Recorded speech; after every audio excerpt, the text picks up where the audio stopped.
ব্রাজিলের জুনের পরবর্তী দুটি ম্যাচ হারলে বা চতুর্থ স্থানে অবস্থান থেকে ষষ্ঠ স্থানে নেমে আসলেও 2026 বিশ্বকাপে সরাসরি অংশ নিতে পারবে 5বারের বিশ্ব চ্যাম্পিয়নরা। হ্যাঁ দর্শক, কিভাবে তা জানতে হলে ভিডিওটি না টেনে সম্পূর্ণই দেখতে থাকুন আপনারা। 2026 সালের ফুটবল বিশ্বকাপের আয়োজক হতে যাচ্ছে যুক্তরাষ্ট্র, কানাডা ও মেক্সিকোতে। ইতিহাসে প্রথমবারের মতো 48 দলের এই বৃহৎ আসর ঘিরে বিশ্বজুড়ে তৈরি হয়েছে উৎসবের তোলপাড়।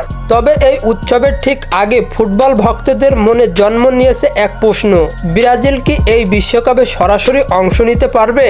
দক্ষিণ আমেরিকা অঞ্চলে বিশ্বকাপ বাছাই পর্বে ব্রাজিলের পারফরমেন্স আশানুরূপ নয়। একাধিক ম্যাচে পরাজয়ের ফলে প্রশ্ন উঠেছে, ফুটবলের এই পরাশক্তি কি পারবে কাতার বিশ্বকাপের পর আবারও নতুন করে বিশ্বকাপে ফিরতে? দক্ষিণ আমেরিকার বাছাই পর্বের পয়েন্টস টেবিলে ব্রাজিলের অবস্থান চতুর্থ।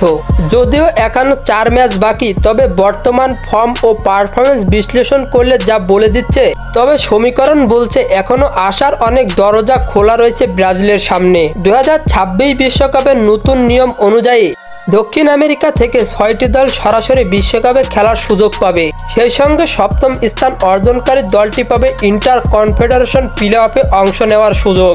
অর্থাৎ ব্রাজিল যদি তাদের বর্তমান অবস্থান ধরে রাখতে পারে বা আরও 2 ধাপ অর্থাৎ চতুর্থ স্থানে পিছিয়েও পড়ে, তবুও তারা সরাসরি বিশ্বকাপে জায়গা নিতে পারবে।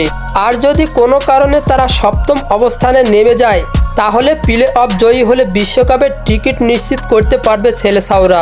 অতএব ব্রাজিলের বিশ্বকাপ খেলার দরজা এখনও বন্ধ হয়নি। বিশ্বকাপ মানে ব্রাজিল সোনালী ইতিহাস, কিংবদন্তি খেলোয়াড় আর বিশ্বমঞ্চে রাজত্বের সৃষ্টি আজও কোটি ভক্তের হৃদয়ে গাথা। তো বন্ধুরা, ব্রাজিলের বিশ্বকাপ খেলার বিষয় নিয়ে কে কে শঙ্কায় ছিলেন তা অবশ্যই কমেন্ট বক্সে জানাতে ভুলবেন না। আর যদি কোনো প্রশ্ন থাকে এই সম্পর্কে, তাহলে কমেন্ট বক্সে জানাতে ভুলবেন না। আর হ্যাঁ, ফুটবলের সকল নিউজ এবং আপডেটস পেতে আমার চ্যানেলটি সাবস্ক্রাইব করে পাশেই থাকবেন। ধন্যবাদ সবাইকে।